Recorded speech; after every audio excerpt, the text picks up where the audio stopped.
എന്തിനാ ചെറുപ്പക്കാരെ മാത്രം പറയുന്നത്?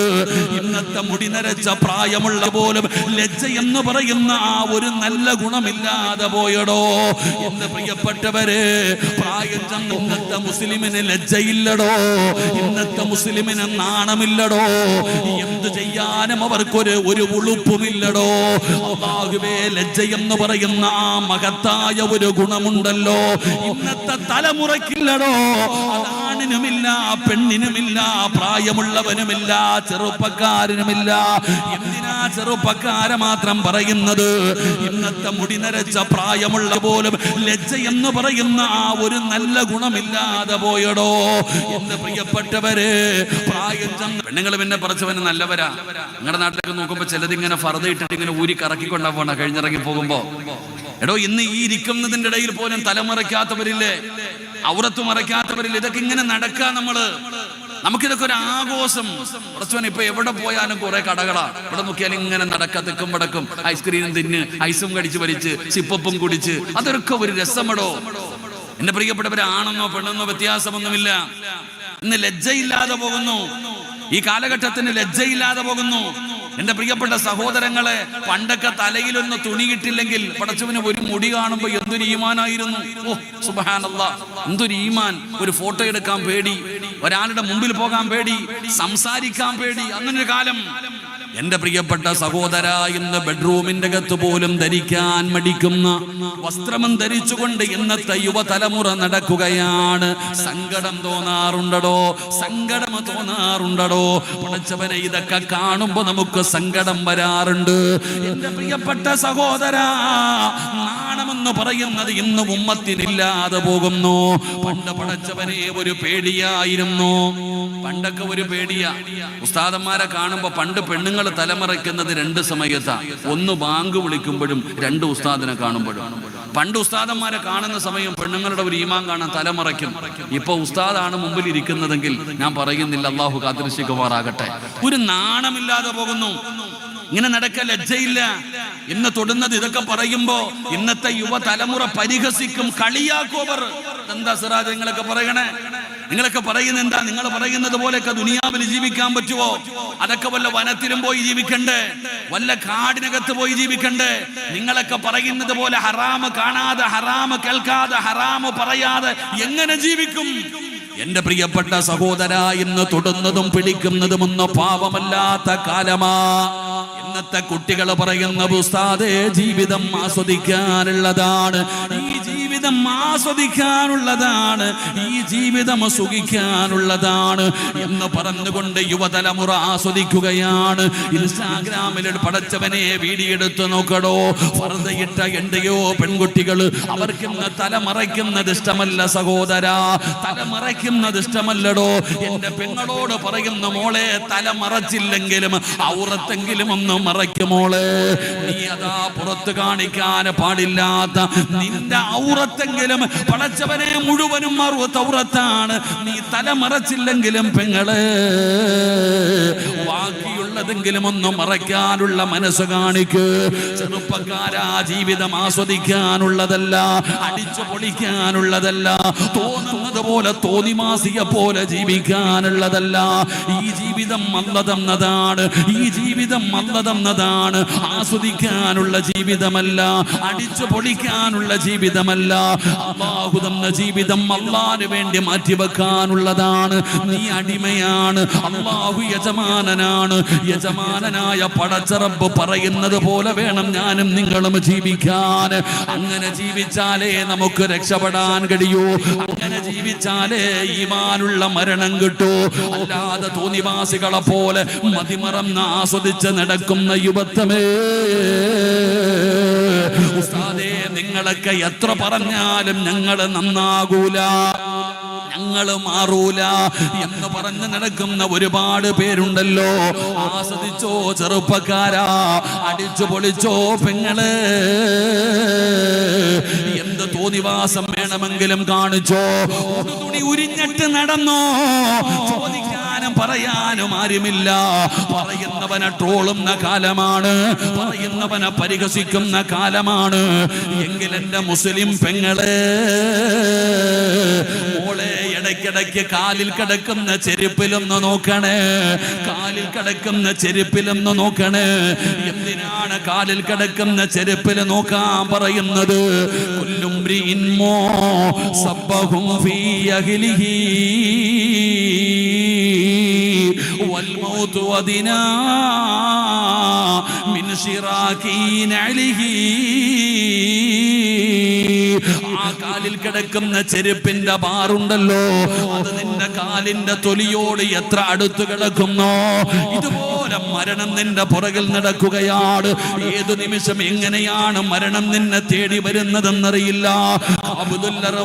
മലക്ക് അസ്റായീൽ എപ്പോഴാണ് വരുന്നതെന്നറിയില്ല. ആഘോഷവും അടിച്ചുപൊളിയും മോഹങ്ങളും സ്വപ്നങ്ങളുമല്ല, ഇടുത്തി വീടുന്നത് പോലെ മരണം തേടി വരികയാണ്. എപ്പോഴാണ് വരുന്നതെന്നറിയില്ലടോ. പ്രായം വേണ്ട, രോഗം വേണ്ട, മുടി നരയ്ക്കണ്ട. ക്യാൻസറും ട്യൂമറും വന്നവര് മാത്രമല്ല മരിക്കുന്നത്. പഠിച്ചവരെ ഇന്ന് ഞാൻ റബ്ബേ, ഇന്ന് ഞാൻ ഇവിടെ നിങ്ങളുടെ പരിസരത്തല്ലേ 40 വയസ്സുള്ള ഒരു സഖാഫി ഉസ്താദ് ദുഹർ നിസ്കരിച്ചതാ സഹോദര. ഇന്ന് പടച്ചവനെ ഒരു മരണ വാർത്ത എറിഞ്ഞു. അല്ലാഹുവേ, ദുഹർ നിസ്കാരത്തിന് നേതൃത്വം കൊടുത്ത പ്രിയപ്പെട്ട ഉസ്താദ് അല്ലാഹുവിന്റെ വിളിക്ക് മുമ്പിൽ തലതാഴ്ത്തി യാത്രയായിരിക്കുകയാണ്. റബ്ബേ, ആ കുടുംബത്തിന് ക്ഷമ കൊടുക്കണേ അല്ലാ. ഉസ്താദിന് നീ സ്വർഗം കൊടുക്കണേ അല്ലാ. എന്റെ പ്രിയപ്പെട്ടവരെ, ഒരു ചിന്തയുമില്ലടോ, ഇങ്ങനെ ആസ്വദിച്ച് നടക്കുകയാണ്. ഇന്ന് തൊടുന്നതും പിടിക്കുന്നതും പാപമല്ല. ഒരു പെണ്ണിന്റെ ശരീരത്ത് തൊടുന്നത് പാപമല്ല. ഒരു പെണ്ണിന്റെ കൂടെ നടക്കുന്നത് പാപമല്ല. ഇതൊക്കെ ഫ്രണ്ട്ഷിപ്പാണ്, ഇതൊക്കെ ഫ്രണ്ട്ഷിപ്പാണ്. ഇല്ലടാ ചെറുപ്പക്കാരാ, അല്ലാഹുവിന്റെ വിശുദ്ധമായ ഖുർആൻ പറഞ്ഞതെന്താ? വലാ തഖറബു സിനാ ഇന്നഹു കാന ഫാഹിശാ. വ്യഭിചരിക്കരുതെന്നല്ല, വ്യഭിചരിക്കരുതെന്നല്ല, ആ വ്യഭിചാരത്തിലേക്ക് അടുക്കുന്നത് പോലും ചെയ്യല്ലേ എന്ന് അല്ലാഹുവിന്റെ വിശുദ്ധമായ ഖുർആൻ പടന്ന് ഓർമ്മപ്പെടുത്തുമ്പോ, എന്റെ പ്രിയപ്പെട്ട മുസ്ലിമേ, ഇന്ന് തെറ്റു ചെയ്യാൻ അവസരം വല്ലാത്ത കൂടുതലാണ്. ഇരിക്കുന്ന മുത്തഅല്ലിമീങ്ങളാകട്ടെ, ഇരിക്കുന്ന ഓരോരുത്തരുടെയും ജീവിതത്തിലെ മോഹമെന്താ? സ്വർഗത്തിൽ പോകണമെന്നല്ലേ? അതിനു വേണ്ടിയല്ലേ നമ്മളൊക്കെ പരിശ്രമിക്കുന്നത്? അല്ലാഹുവേ, എങ്കിൽ എന്റെ പ്രിയപ്പെട്ട ചെറുപ്പക്കാരാ, അല്ലാഹുവിന്റെ പരിശുദ്ധമായ ഖുർആനിൽ അല്ലാഹു പറയുകയാണ്, നിസ്കരിക്കുന്നവനൊരു സ്വർഗം, നോമ്പ് പിടിക്കുന്നവനൊരു സ്വർഗം, സദഖ കൊടുക്കുന്നവനൊരു സ്വർഗം, ഹജ്ജ് ചെയ്യുന്നവന് ഒരു സ്വർഗം. അല്ലാഹുവിന്റെ ഖുർആൻ പഠിക്കുന്ന ഹാഫിളുണ്ടല്ലോ, അവനൊരു സ്വർഗമുണ്ട്. എല്ലാവർക്കും അല്ലാഹു പറഞ്ഞത് ഒരു സ്വർഗമുണ്ടെന്ന, എല്ലാവർക്കും ഒരു സ്വർഗമേ ഉള്ളൂ. എന്നാൽ അല്ലാഹുവിന്റെ ഖുർആൻ പറയുകയാ, വലിമൻ ഖാഫ മഖാമ റബ്ബിഹി ജന്നതാൻ. ഒരാൾക്ക് 2 സ്വർഗമുണ്ട്, ഒരാൾക്ക് 2 സ്വർഗമുണ്ട്. ഹജ്ജ് ചെയ്തവന് 2 സ്വർഗമില്ല, നോമ്പ് പിടിച്ചവന് 2 സ്വർഗമില്ല, ഖുർആൻ പഠിച്ചവന് 2 സ്വർഗമില്ല, പള്ളി കെട്ടി കൊടുത്തവന് 2 സ്വർഗമില്ല. പിന്നെ ആർക്കാണ് അല്ലാഹു 2 സ്വർഗം കൊടുക്കുന്നതെന്നറിയോ? തെറ്റു ചെയ്യാൻ ഒരവസരം കിട്ടുമ്പോ ഈജിപ്തിന്റെ രാജകുമാരിയായ സുലൈഖ അണിഞ്ഞൊരുങ്ങിയിട്ട് യൂസുഫ് എന്ന് പറയുന്ന ചെറുപ്പക്കാരനെ മണിയറയ്ക്കകത്ത് വിളിച്ചു കയറ്റുകയാണ്. യൂസുഫ് എന്ന് പറയുന്ന ചെറുപ്പക്കാരന് സുലൈഖ എന്ന് പറയുന്ന സുന്ദരിയായ രാജകുമാരി അണിഞ്ഞൊരുങ്ങിയിട്ട് മണിയറയ്ക്കകത്തേക്ക് വിളിച്ചു കയറ്റിയിട്ട് വാതിലടച്ചിട്ട് യൂസുഫ് എന്ന് പറയുന്ന ചെറുപ്പക്കാരന് തന്റെ നെഞ്ചിലേക്ക് ചേർത്ത് പിടിച്ച് കിടത്തിയിട്ട് സുലൈഖ പറഞ്ഞു, യൂസുഫേ, എനിക്ക് നിന്നോട് വല്ലാത്ത പ്രണയമാ, നിന്നോട് വല്ലാത്ത സ്നേഹമാ, എന്റെ ആഗ്രഹമൊന്ന് സാധിപ്പിച്ചു താടാ. ഒരാളും അറിയില്ലടാ, ഒരാളും കാണില്ലടാ. ഇത് കൊട്ടാരത്തിന്റെ ഏറ്റവും സേഫായ റൂമാ. ഇതിനകത്ത് കിടന്ന് എന്തു ചെയ്താലും ആരും അറിയില്ലെന്ന് പറഞ്ഞ് സുന്ദരിയായ സുലൈഖ യൂസുഫ് എന്ന് പറയുന്ന ചെറുപ്പക്കാരന് തന്റെ നെഞ്ചിലേക്ക് ചേർത്ത് പിടിച്ചിട്ട് യാചിച്ചപ്പോ യൂസുഫ് എന്ന് പറയുന്ന ചെറുപ്പക്കാരൻ പറഞ്ഞ മറുപടി എന്താ? സുലൈഖ ഖാല മആദല്ലാഹ്, എനിക്ക് പേടിയാ സുലൈഖ, എനിക്ക് പേടിയാ സുലൈഖ. ആര് കണ്ടില്ലെങ്കിലും അല്ലാഹു കാണുന്നുണ്ട് സുലൈഖ. നീ തെറ്റു ചെയ്യാൻ അവസരം കിട്ടിയപ്പോ, പാപം ചെയ്യാൻ അവസരം കിട്ടിയപ്പോ, അതിൽ നിന്ന് പിന്മാറിയപ്പോൾ അല്ലാഹു കൊടുക്കുന്ന പ്രതിഫലമാ. അതുകൊണ്ട് എന്റെ യുവതലമുറയോട് പറയുകയാണ്, കൂടെ പഠിക്കുന്ന ഒരു പെൺകുട്ടി ഓടി വന്നിട്ട് നിന്റെ കയ്യിൽ കയറി പിടിക്കുകയാണ്. അവളോട് പറയണം, ഇത് പാപമാണ്, ഇത് വ്യഭിചാരമാണ്, ഇത് ഹറാമാണ്, അല്ലാഹുവേ ഇത് വൻപാപമാണ്. നീ എനിക്ക് പടച്ചവനെ പേടിയാണെന്ന് പറഞ്ഞ് എന്റെ പ്രിയപ്പെട്ടവരെ ആ തെറ്റിൽ നിന്ന് പിന്തിരിഞ്ഞ അല്ലാഹു തരുന്ന പ്രതിഫലം എന്തെന്നറിയോ? 2 സ്വർഗമാ ചെറുപ്പക്കാരാ, 2 സ്വർഗമാ അല്ല തരുന്നത്.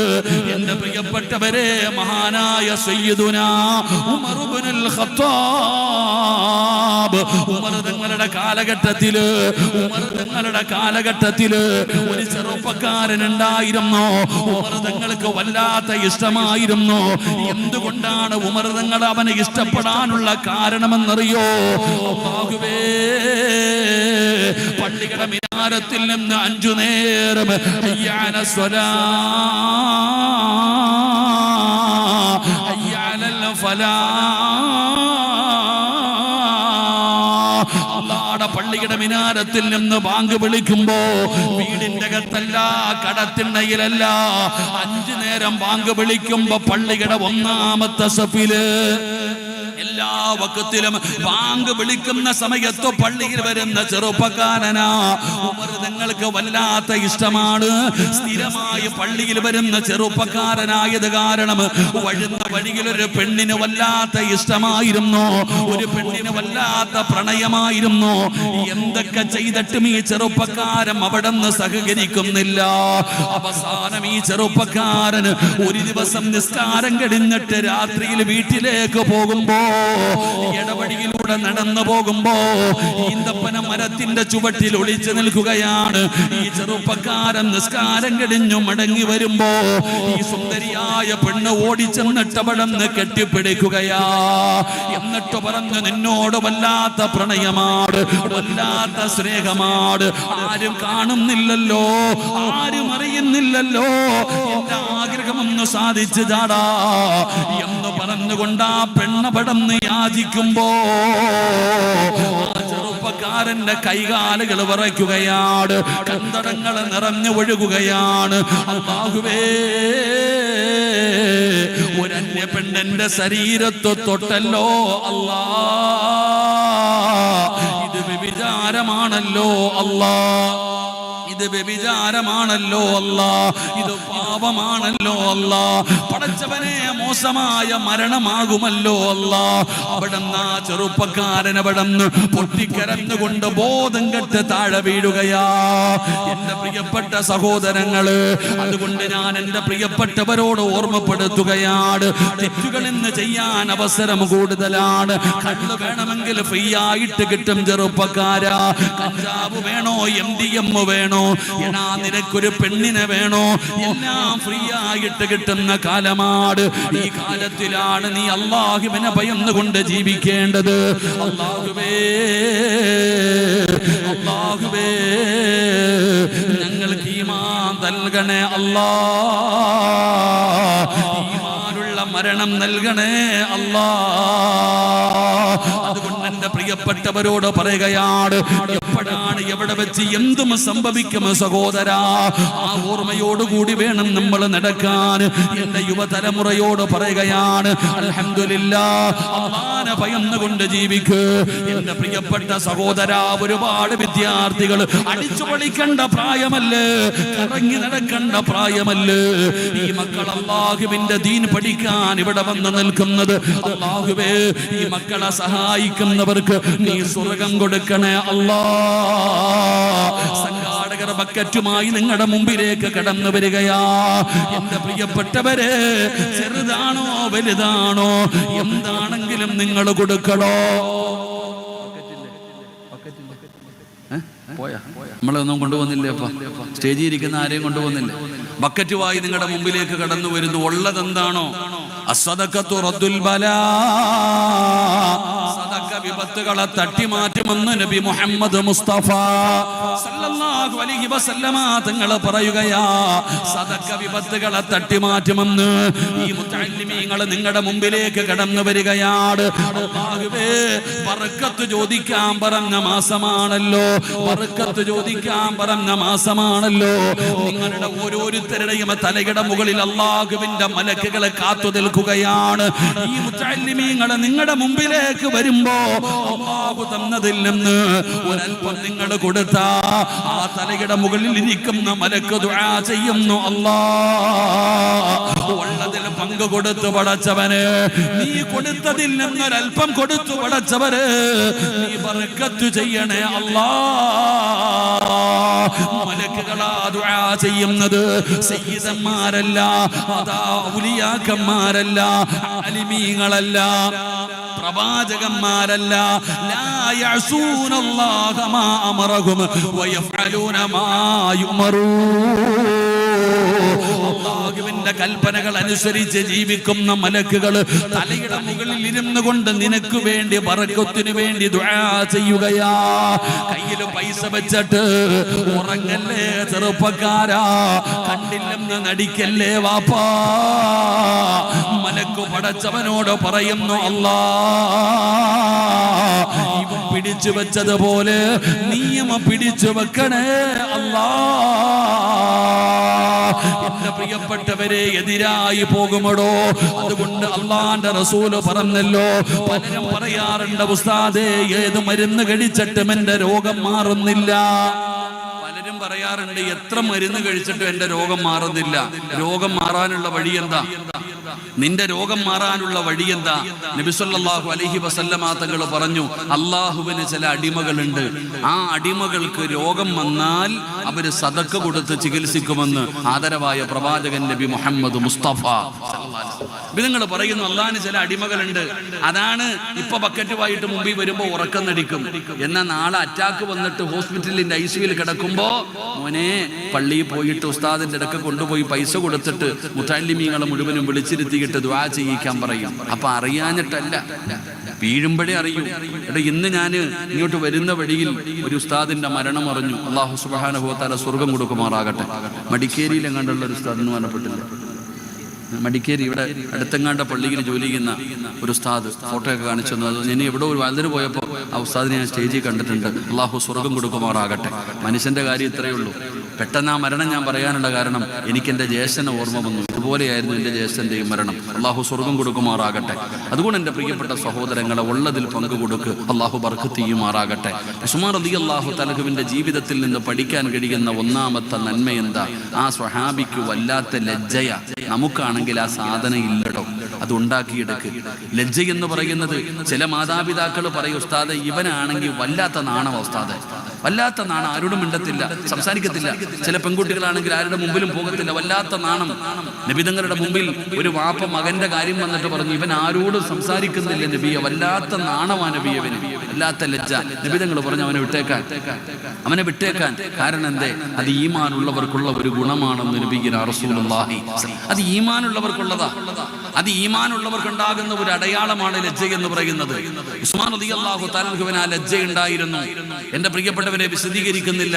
ഉസ്മാൻ റളിയല്ലാഹു തആലഹുവിന്റെ ജീവിതത്തിൽ നിന്ന് പഠിക്കാൻ കഴിയുന്ന രണ്ടാമത്തെ ഗുണം, ആര് വന്ന് കൈനീട്ടിയാലും കൊടുക്കുന്ന ഒരു മനസ്സ് ഉസ്മാൻ റളിയല്ലാഹു തആലഹുവിന് ഉണ്ടായിരുന്നു. തന്റെ മുമ്പിൽ ആരെന്ത് ചോദിച്ചാലും കൊടുക്കുന്ന ഒരു മനസ്സ്. എന്റെ പ്രിയപ്പെട്ടവരെ, നമ്മളാണെങ്കിൽ ഒരു വട്ടം കൊടുത്താൽ പിന്നെ ആ പരിസരം നോക്കൂല. ഞാൻ അന്ന് കൊടുത്തതല്ലേ, മറ്റന്നാൾ കൊടുത്തതല്ലേ, മുമ്പ് ചെയ്തതല്ലേ, അങ്ങനല്ല. ഉസ്മാൻ റളിയല്ലാഹു തആല അൻഹുവിന്റെ മുമ്പിൽ ആര് ചോദിച്ചാലും കൊടുക്കാനുള്ള ഒരു മനസ്സ് ഉസ്മാൻ തങ്ങൾക്കുണ്ട്. എന്റെ പ്രിയപ്പെട്ടവരെ, നിങ്ങൾ ചരിത്രം എടുത്ത് വായിച്ചു നോക്ക്. മഹാനായ ആദരവായ പ്രവാചകൻ നബി മുഹമ്മദ് മുസ്തഫ സല്ലല്ലാഹു അലൈഹി വസല്ലമ തങ്ങൾ, അള്ളാഹുവിന്റെ പ്രവാചകൻ സല്ലല്ലാഹു അലൈഹി വസല്ലമ തങ്ങൾ തബൂക്ക് യുദ്ധത്തിന് വേണ്ടി തയ്യാറെടുക്കുകയാണ്. നബിതങ്ങൾ തബൂക്ക് യുദ്ധത്തിന് വേണ്ടി തയ്യാറെടുക്കുമ്പോൾ അള്ളാഹുവിന്റെ റസൂൽ സല്ലല്ലാഹു അലൈഹി വസല്ലം തങ്ങളെ സ്വഹാബത്തിനെ മുഴുവനും വിളിച്ചുകൂട്ടി.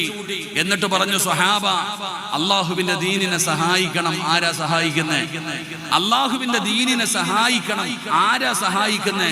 മഹാനായ ഉസ്മാൻ റളിയല്ലാഹു തആല എഴുന്നേറ്റ് നിന്നിട്ട് പറഞ്ഞു, ഞാനുണ്ട് നബിയെ, ഞാനുണ്ട് നബിയെ. ഉസ്മാൻ റളിയല്ലാഹു തആല എഴുന്നേറ്റ് നിന്നിട്ട് പറഞ്ഞു, 100 ഒട്ടകങ്ങളും ആ ഒട്ടകങ്ങളുടെ മുകളിൽ വെക്കുന്ന കട്ടിലുകളും ഞാൻ തരാൻ നബിയെ. ചെറുതൊന്നുമില്ല. ഉസ്മാൻ റളിയല്ലാഹു തആല എഴുന്നേറ്റ് നിന്നിട്ട് പറയാ, 100 ഒട്ടകങ്ങളും ആ ഒട്ടകങ്ങളുടെ മുകളിൽ സഞ്ചരിക്കാൻ വേണ്ടി വെക്കുന്ന കട്ടിലും ഞാൻ തരാൻ നബിയെ. അള്ളാന്റെ റസൂൽ സല്ലല്ലാഹു അലൈഹി വസല്ലം തങ്ങൾക്ക് വല്ലാത്ത സന്തോഷമായി. നബിതങ്ങൾ ഉസ്മാൻ റളിയല്ലാഹു തആലക്ക് വേണ്ടി ദുആ ചെയ്തു. ദുആ ചെയ്ത് കഴിഞ്ഞപ്പോ നബിതങ്ങൾ രണ്ടാമതും ചോദിച്ചു, ഇനി ആരാ? ഒരാൾ പറഞ്ഞല്ലോ, ഉസ്മാൻ പറഞ്ഞല്ലോ, ഇനി ആരാ ഉള്ളത്? രണ്ടാമതും അള്ളാന്റെ റസൂൽ സല്ലല്ലാഹു അലൈഹി വസല്ലം തങ്ങൾ ചോദിക്കുമ്പോൾ അപ്പോഴും മഹാനായ സയ്യിദുനാ ഉസ്മാൻ ഇബ്നു അഫ്ഫാൻ റളിയല്ലാഹു തആല ചാടി എഴുന്നേറ്റു. എന്നിട്ട് പറഞ്ഞു, നബിയെ, 200 ഒട്ടകങ്ങളെ ഞാൻ തരാൻ നബിയെ. ആദ്യം കൊടുത്തത് 100. ആദ്യം കൊടുത്തത് 100. നമ്മൾ പഠിക്കേണ്ടത്, നമ്മൾ ആദ്യം കൊടുത്തത് 1 ലക്ഷമാണെങ്കിൽ പിന്നെ പറയും, ഞാൻ 1 ലക്ഷം തന്നതല്ലേ, ഇപ്പൊ 50,000 തരാം, താഴോട്ട് വരൂ. ഉസ്മാൻ റളിയല്ലാഹു തആല അൻഹു ആദ്യം 100 ഒട്ടകങ്ങളും അതിന്റെ മുകളിൽ വെക്കാനുള്ള കട്ടില് കൊടുത്തു. രണ്ടാമത് അതേ മജ്ലിസിൽ ഇനി ആരുണ്ടെന്ന് ചോദിച്ചപ്പോ ഉസ്മാൻ റളിയല്ലാഹു തആല ചാടി എഴുന്നേറ്റിട്ട് പറഞ്ഞു, 200 ഒട്ടകങ്ങളെ ഞാൻ തരാൻ നബിയെ. നബിതങ്ങൾക്ക് വലിയ സന്തോഷമായി. നബിതങ്ങൾ ഉസ്മാൻ തങ്ങൾക്ക് വേണ്ടി ദുആ ചെയ്തു. നബിതങ്ങൾ ചോദിച്ചു, ഇനി ആരാ ഉള്ളത്? മൂന്നാമത് മഹാനായ ഉസ്മാൻ റളിയല്ലാഹു തആല എഴുന്നേറ്റ് നിന്നിട്ട് പറഞ്ഞു, നബിയെ, 300 ഒട്ടകങ്ങളെ ഞാൻ തരാൻ നബിയെ. 300 ഒട്ടകങ്ങളെ ഞാൻ തരാൻ നബിയെ. സഹാബത്ത് പറയുകയാ, നബിതങ്ങൾ ചോദിച്ചുകൊണ്ടിരിക്കുമ്പോൾ ഉസ്മാൻ ഇങ്ങനെ പറഞ്ഞുകൊണ്ടേയിരിക്കും. തന്റെ സമ്പാദ്യം തീരുന്നത് വരെ പറയുമായിരുന്നു.